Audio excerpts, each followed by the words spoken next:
Alors, on parle parfois d'émotions, on parle aussi de sentiments. Quelle est la différence à faire entre sentiment et émotion?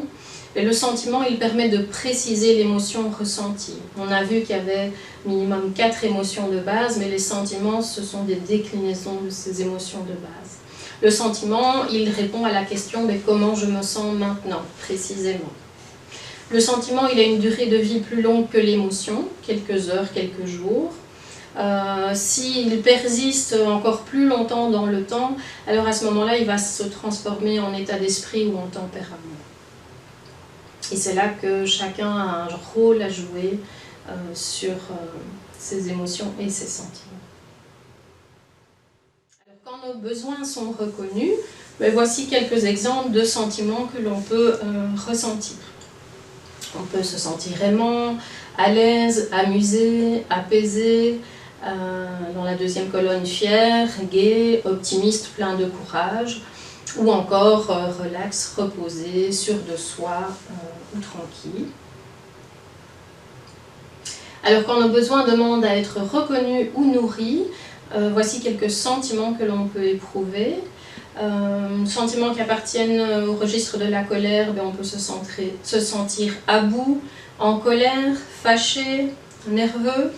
Au niveau de la peur, on peut se sentir anxieux, craintif, désemparé, hésitant, indécis.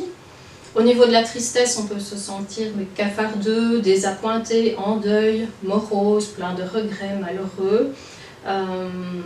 Et au niveau de sensations corporelles plus que de sentiments, on peut se sentir distrait, fatigué, fébrile, impatient. Dans la liste que vous voyez ici, certains termes que je n'ai pas encore cités sont en italique et soulignés.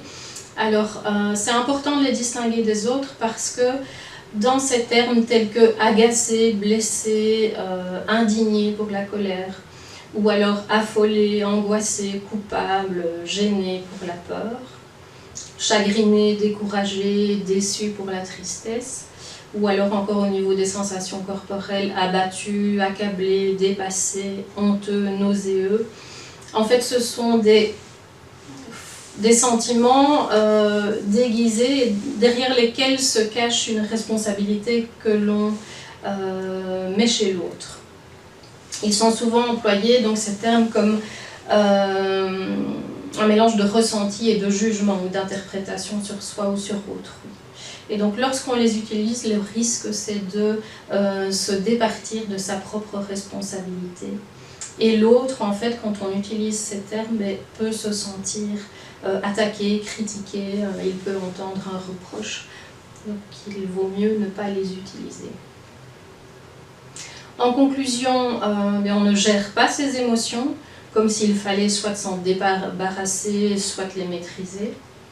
L'important, c'est d'être à l'écoute de ses sensations corporelles pour identifier ses émotions en se demandant qu'est-ce qui en ce moment demande mon attention, analyser le besoin caché derrière l'émotion, trouver des solutions pour nourrir ce besoin, et tout ça permet de vivre et dépasser le pic émotionnel sans se laisser emporter par